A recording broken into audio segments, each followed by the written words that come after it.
Thank you very much for that.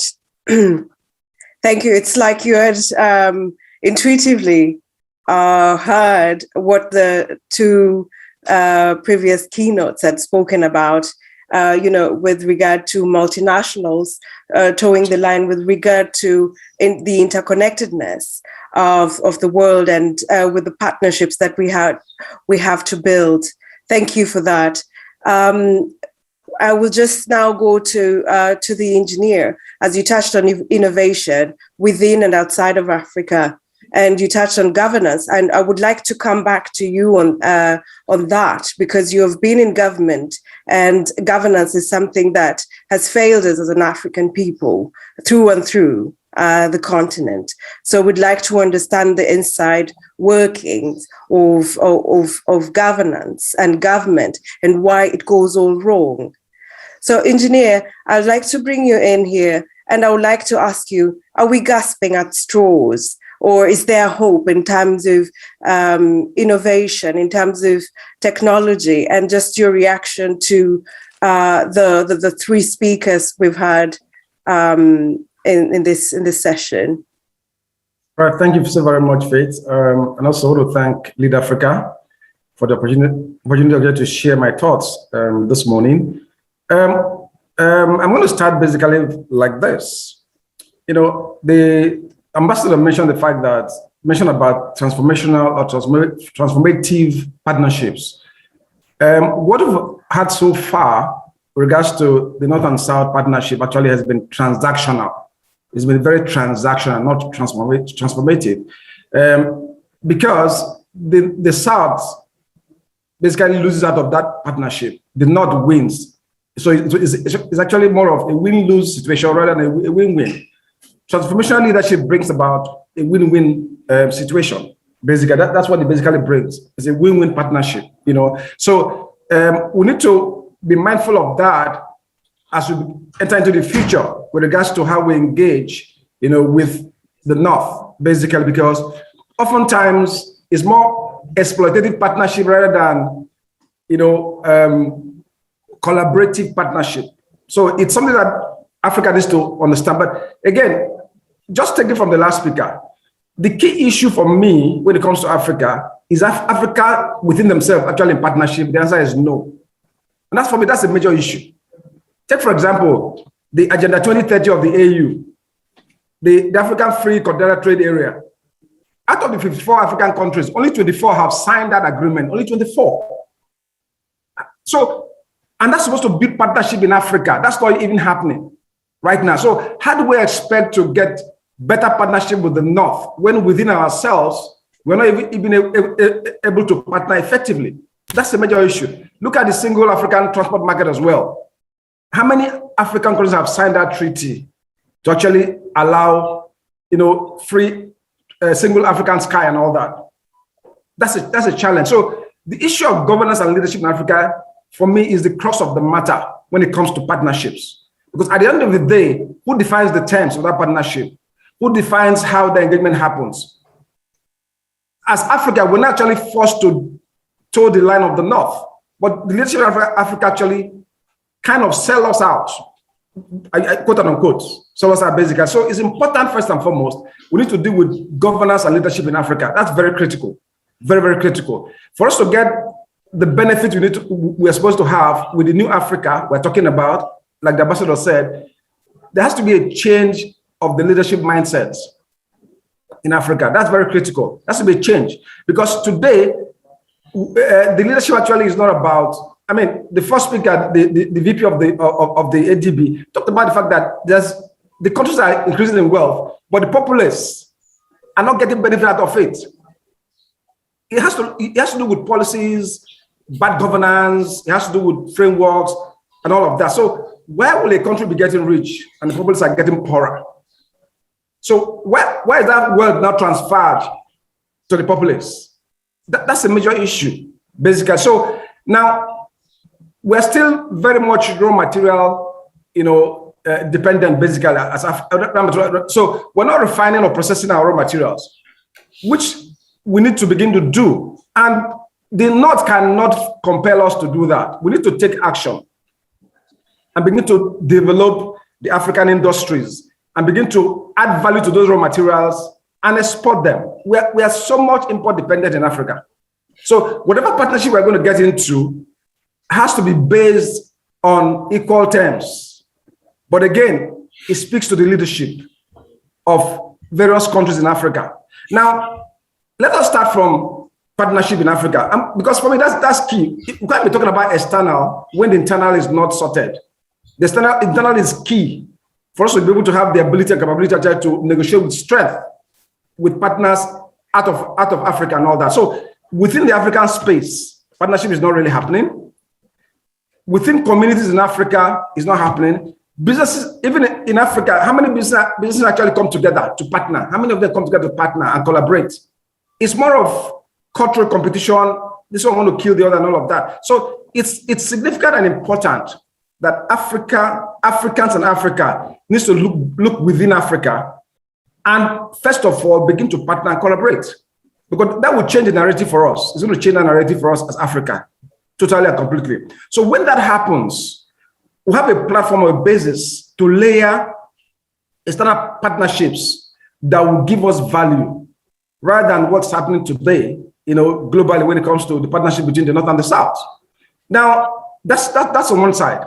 The area of innovation, interestingly, in terms of education, skill, and competence, Africa is doing greatly well in the area of education, skill, and competence. So Africa can leapfrog when it comes to innovation, because from the diaspora and from within Africa, we have a pool of young, talented,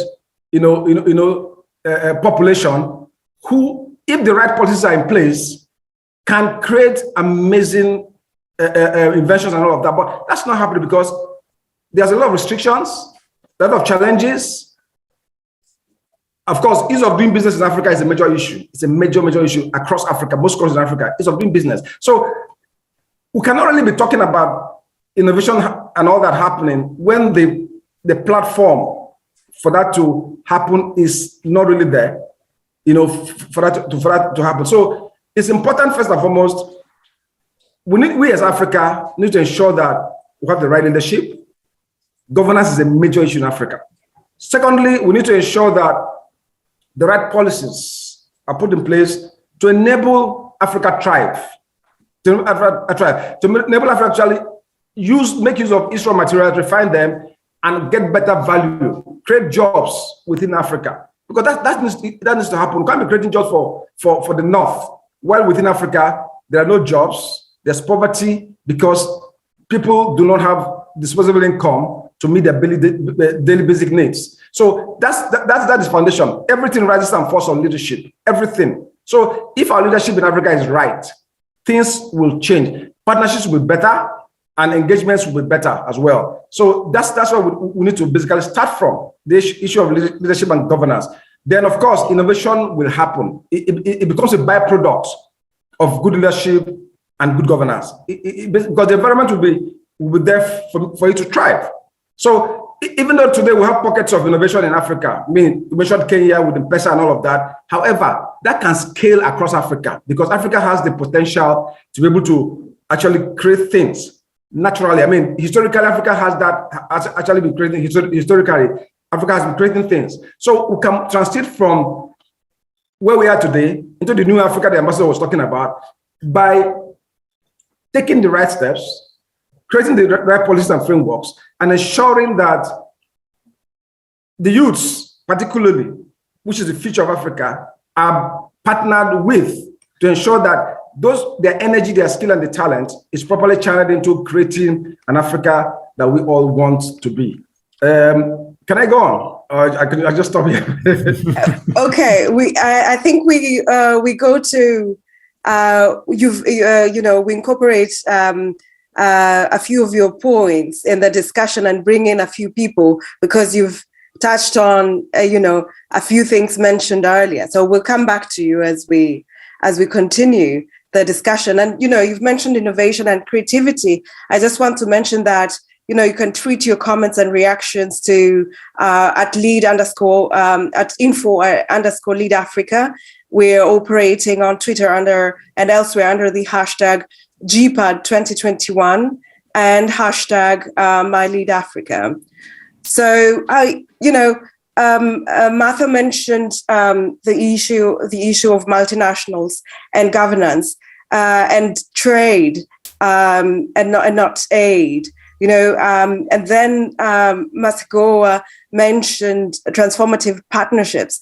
Khalid earlier had mentioned on the issue of trade and how we go on from production to intermediate consumption and the finished product as well. So I'll just like to bring in Khalid here and ask, with what has been raised by the engineer and with what has been raised by Professor, with regard to, the professors raised the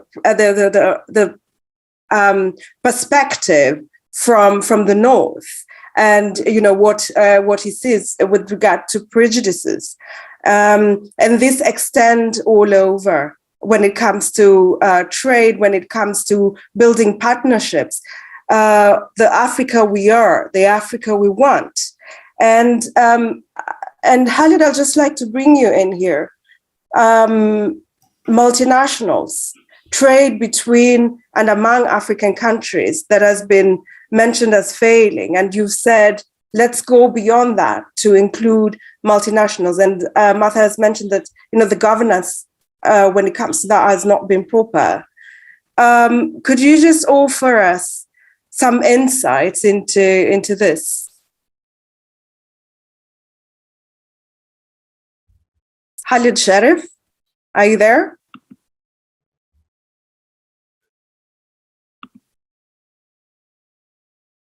I don't think Khalid is there. Okay.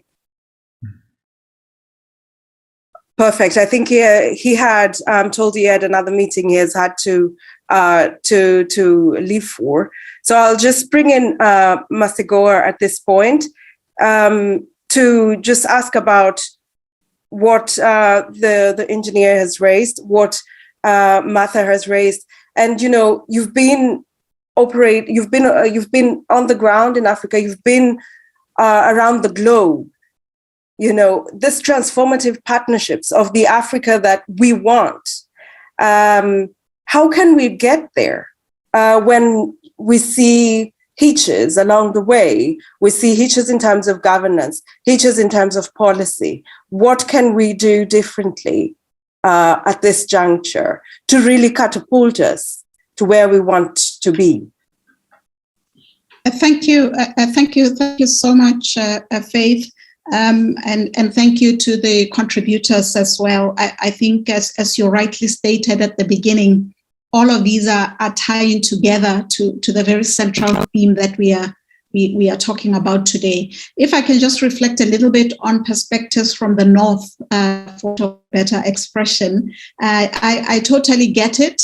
And I liked the way the professor used education as an example, because education is a great one. When you teach, you learn, and that's something that is not very well appreciated in all circles. That as part of part of teaching is also part of learning. So it's not a one-way. Unlike when we are still at primary school where we are doing rote learning, but as soon as we get into the kinds of learning where we're expressing ourselves and contributing to the discourse, then it's a learning in both directions. And I think that really speaks to the core of effective and transformative partnerships that we may have started. And that's why even in Khalid's presentation, he did highlight that we were talking Africa of the 30s, Africa of the 40s, Africa of the 50s. And the challenge now is, where are we and what would we like to see as Africa? And I think that indeed leadership and governance have also been highlighted as being absolutely critical. And I agree entirely that leadership is very, very important and is critical and crucial to the success of transformative partnerships. But that's why I extend the notion of partnerships to not just be at the leadership level, because the only way we are going to enhance our accountability to our leaderships is to partner on the ground. Because if each of us are looking at leadership and saying leadership is failing us and it's not helping us get to where we need to get to, on the other hand, how do we hold leadership accountable, and how do we take ownership at our own? So if we are private sector, what are we doing to hold our governments responsible? I think Engineer raised a very valid point that even as private sector, when we could do bigger and better by collaborating, by partnering, by working together, everybody wants to be CEO of their little something there. Instead of let's come together, let's pool our resources, let's work together, let's partner. So this notion of partnership, I believe, will get us somewhere when we are ready to look at win-win scenarios. And in order for us to get to win-win scenarios, we need to appreciate what we bring to the party. I did say at the beginning that whenever you form a partnership with someone, not for someone, the first thing you ask is, what do you bring to the party? So that I can see if A, I need it, and B, if I can have a value add to that. If it's not there, then it's not something that we want to run with. So if we can start to inculcate this notion of transformative partnerships so that our voice and our value can be factored into the conversation, then I believe we have an instrument through which we can hold our leadership and demand better governance in our environment, but also have the voice and value that is going to help us to articulate what a win looks like for us. Because if we are not clear on what a win looks like for us, then we are creating the space to be able to say we are in partnership for Africa, but we are not clear about where we are going and what we are getting. Thank you, ma'am. Got you there. Thank you. Profound. I'd like to bring in Martha at this point.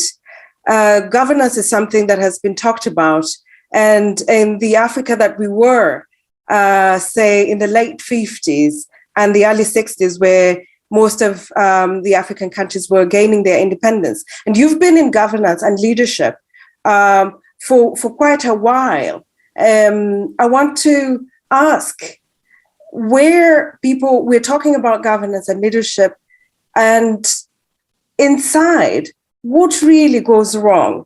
What happens when people campaign? They campaign on a people-centric basis. When they enter government, they become person-centric and self-centric. And so nothing trickles down to the populace, to us as a citizenry. What does go wrong in this, and how can we move from that malaise to an Africa the Africa that we want, really? I thank you for that question. I think what really goes wrong is the failure to hold the leadership to account. That is something we are not good at. We elect on promises, and when the government fails to deliver, we are not questioning. And I take it this way, that the people at the grassroots, those who are grappling with bread and butter issues daily, may not be able to hold leaders to account, not because they do not understand, but because on a daily basis they are living hand to mouth, and that is their daily concern. But those of us who are educated, the elites, professionals, we are letting down Africa. We must raise our voices in our individual countries and hold our leaders to account. When we talk of civic education, discussions in the media, in social places, around our spheres of influence, will get the population to say no to bad leadership. That is the missing link. Our politics are dominated by people who seek leadership positions and the people at the grassroots who, as I have said, are unable to hold them to account because they are grappling with survival. But those who are capable are keeping quiet and waiting for things to move themselves. This is where we go wrong. We have to do better for our continent, for our individual countries and the continent. And bad governance in our countries is what is weakening the sub-regional and the regional bodies. Because if you have bad governance yourself as a leader, you're not going to add value to the regional or sub-regional body. And I want to point out here that when we negotiate trade deals with other countries, if someone is looking to benefit themselves and not the nation, that's where the corruption begins. When we are discussing the deals with the corporations. So yes, internally we deal with ourselves as Africa and we rise up and fix our governance, but internationally too, we need support of the other countries to rein in their multinationals. And I'm imagining all the many natural resources in Africa, the oil, the minerals. You look at the countries producing the most, are the poorest, war-torn, and where people are fleeing from. It's a governance problem. It's a leadership problem. And we can learn that from the Arabs, whose only natural resource is oil. And they've been able to develop and get people out of poverty, their countries out of poverty. We have much more than that. We are wallowing in poverty, most of our countries. Something has to give, and it's a call to us as professionals and to our partners to support us in the quest to fix leadership and governance issues. Yeah. Thank you. Thank you for that.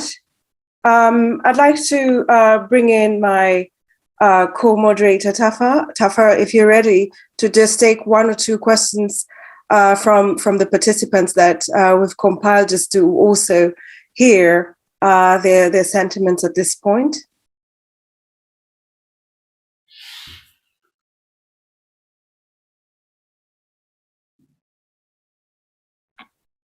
Thank you, Faith. One of the persons we have is from Joey Zans, who is asking, how is Africa working with the African diaspora? They have been trying to work with Africa, seeing the amount of remittances sent to the continent, but they are only concentrating on aid funds that have very little compared to what the diaspora sends. So that is the first question that we have from the Q&A. Thank you, Tafa. I'll just combine that with the question of equality as well. And, you know, money is being sent in from the diaspora. I would like to ask you, Martha, when it comes to diaspora spending on the ground, or the, you know, not even in terms of money, but the diaspora, as we know it, played a huge role in certain movements in Africa, pre-colonization, that led to the fight for independence across Africa, apartheid, where, you know, the diaspora also added its voice in condemning what was going on in South Africa. So I'll just like to bring you in to comment a little bit on that, and to touch also on the equality issue, which you've been vocal about when it comes to resource allocation, when it comes to gender and equality in governance, in policy negotiation, and all of that. So I'll just like to take your sentiments, and also take the sentiments of the ambassador at this juncture, if after yours. So, Martha, can you comment on that for us, please? Okay. The diaspora not only is the highest foreign exchange earner, for instance, in my country, because, by virtue of their remittances, but the diaspora also contributes to issues of governance, but sometimes they do get as polarized as we do right here back at home. But the diaspora can and should continue contributing to improving governance. Everybody has a sphere of influence. You have family, you have friends. Conversations and exchanges of what is happening elsewhere in the world are important. And also the good best practices in technology, in many things. Diaspora is a very strong component of development, or a very strong contributor of positive development in any country. You also asked about, I'm losing the second bit of your question. It was about gender equality and in terms of, and equality in general, in terms of resource allocation and participation. Actually, we go back to governance. We go back to governance because our constitution in Kenya provides for equality and has parameters on how to go about resource allocation and how to apply affirmative action to the least developed areas.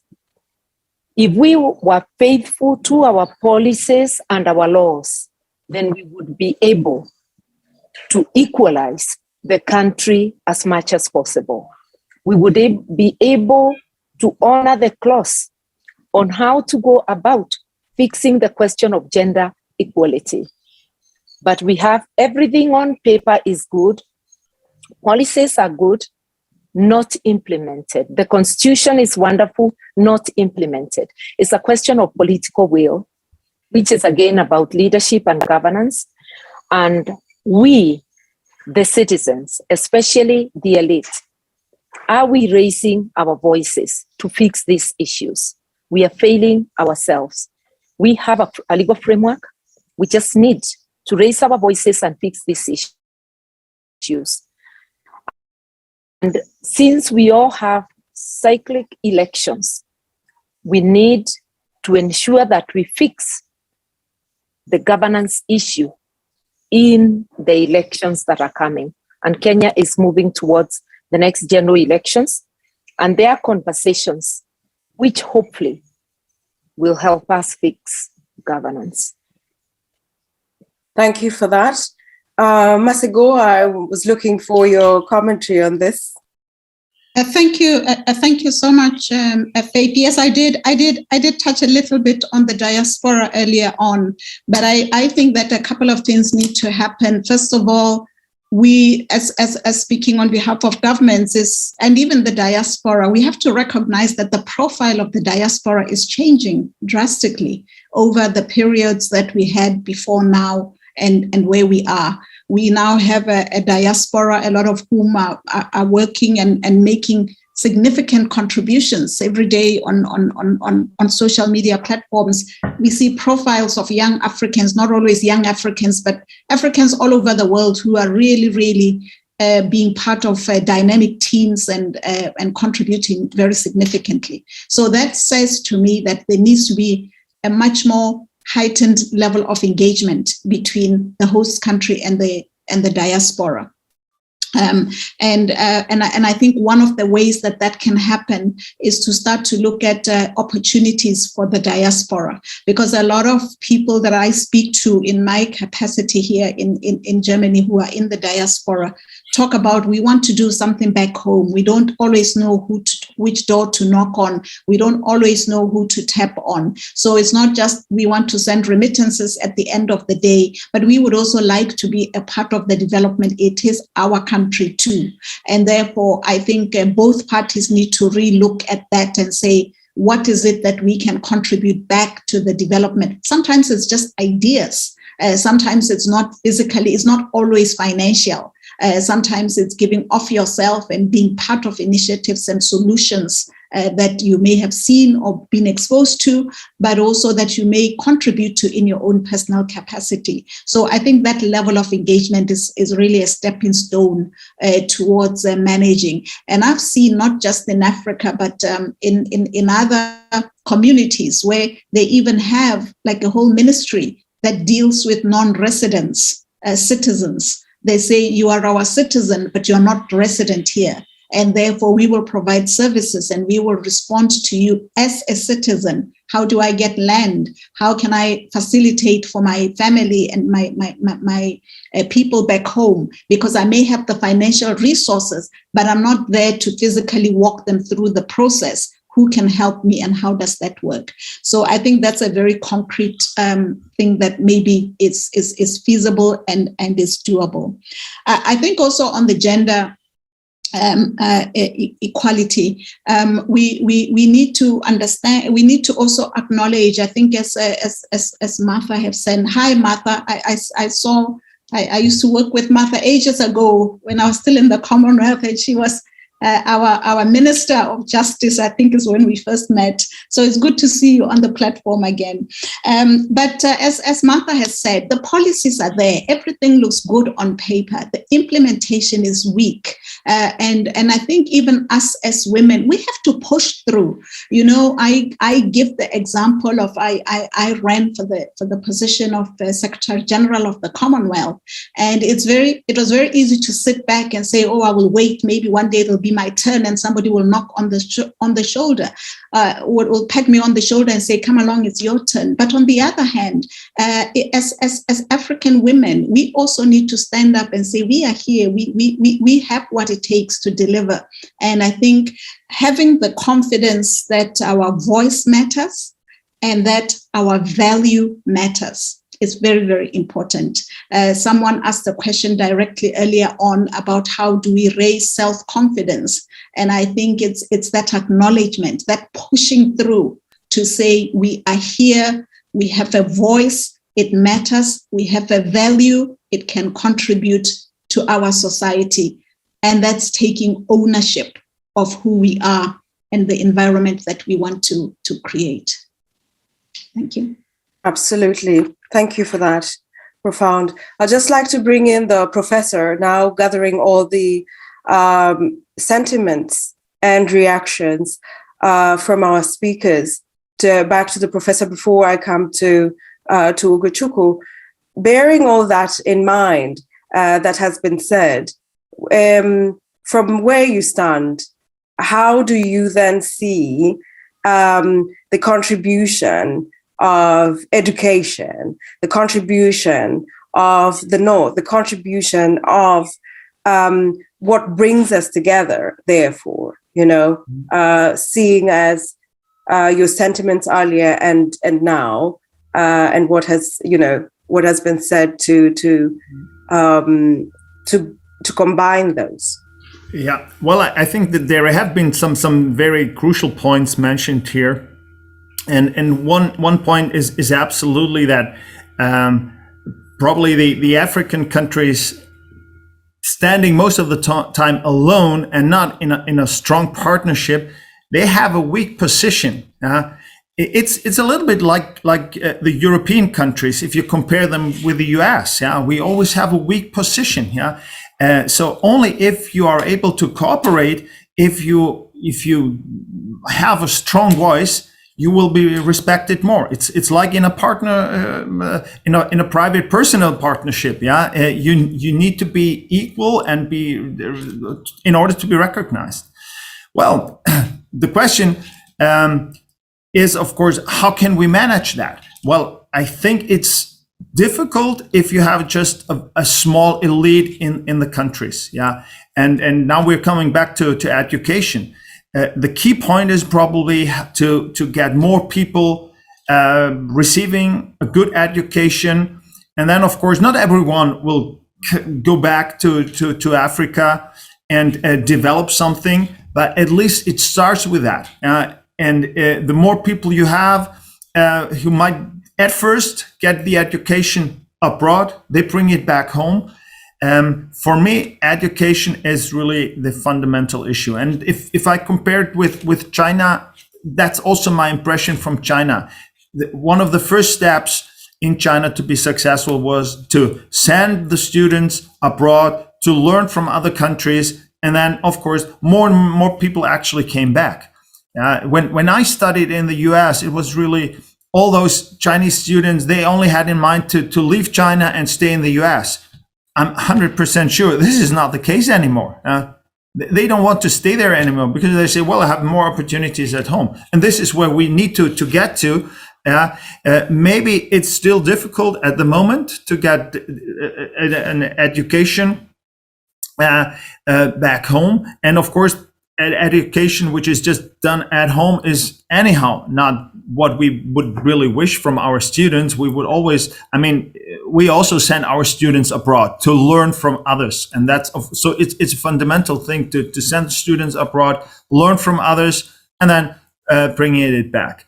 But of course, again, when in the chat someone said, well, we're we don't want to hear it takes its time. But unfortunately, yeah, it's still better to start with something than waiting for something that will never happen. So it is something that we need to do step by step.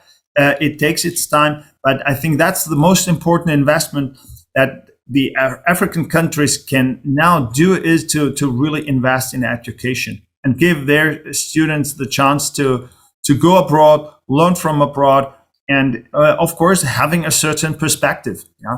And by the way, perspective is not just an issue for African countries. And I'm very much into Italy, and in Italy it's a similar issue that they say, well, we have good education here, but then people just leave the country because they want to work abroad because they have better working conditions. So it's an issue to make sure that there is also perspective back home. Thank you for that. I'd like to mention that Kenny Fullerene will be talking about prospects for sustained growth. So it would be great if the speakers would stay on, and we'll have a question and answer session where we'll bring them in with regard to what will be would have been presented within the realm of this discussion. But I'd like to go to the engineer to close this session for us with his last words, capturing what has been said to us, and we'll watch a video before we go to Kenny at this juncture. Engineer, are you there? Yes, I'm here. Close this for us with your in your words, and from where you stand. We need to hear how we can really move forward on this. Thank you very much, Faith. I just want to start by saying that Africa has got a good problem. It's got a good problem with amazing opportunities for growth and development. And we're not going to reinvent the wheel. We're going to actually learn from other people's successes and failures and be able to leapfrog. So Africa stands at a very strategic position to actually be able to catch up and overtake the North, if the right things are done within. So the Africa that I would desire, that I would want, like the ambassador said, is in our view. And can we achieve it? The answer is yes. If the right and proper things are done fundamentally, that's very critical. And so it just goes back to the issue of the fundamental issue of governance and leadership. Can Africa change? Yes. Can Africa be better? The answer is yes. We have the will, we have the people, we have the potentials, we have the young population that can actually move Africa to the next frontier. We have all of what it takes. But what ties all of this together? Okay, the thread that ties all this together is actually the issue of leadership and governance in Africa. That's the critical thing. Everything in Africa is available. The raw materials, the human potential, human capital, the environment works for us. However, to take advantage of all of these opportunities, we need to ensure that our leaders are accountable to us as a people. We need to begin to take action as a people and ensure that our leaders are accountable. It's not just for political sake. We need to ensure that those we vote for and elect into position of authority in our various countries are doing what we put them there to do, not just allow them to do whatever they want to do and not ask questions and not take them into account and interrogate them and ensure that they deliver on the promises they made while they're doing their campaigns and all that. So that's, for me, that's very critical. It still comes back to the issue of leadership, governance. I just want to end there. Thank you very much. Thank you. Thank you very much. Thank you very much. This is enlightening. This is food for the soul, food for thought, food for all of us, to consume and grow from this. Rise like phoenix. So thank you for all your contributions on this topic. Like to have a video played about Ubuntu. When I was in Ethiopia, they told me when spiders unite, they can tie down a lion. And when Timmy said, you are because I am because you are. And that spirit of Ubuntu that, should hold us together, that speaks to humanity. I hope it goes deep into building partnerships, having governance that works, leadership that works, equality in resources, in gender, and all other areas, sectors of society. So if we could just play that video and then go to Kenny Follerin's presentation.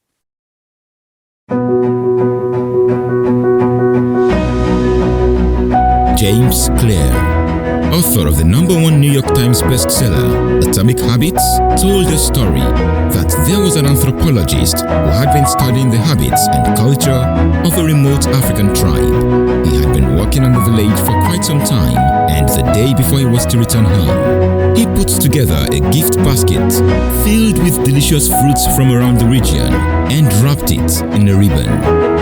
He placed the basket under a tree and then he gathered up the children in the village. The man drew a line in the dirt, looked at the children, and said, "When I tell you to start, run to the tree, and whoever gets there first will win the basket of the fruits."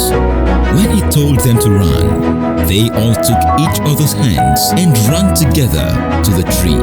Then they sat together around the basket and enjoyed their treat as a group. The anthropologist was shocked. He asked why they would all go together when one of them could have won all the fruits for themselves. The young girl looked up at him and said, "How can one of us be happy if all the other ones are sad?"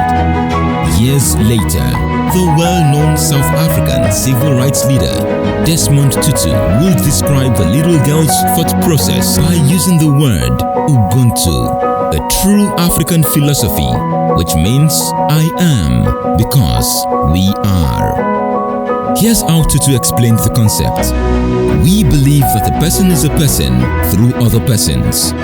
Africans have a thing called Ubuntu.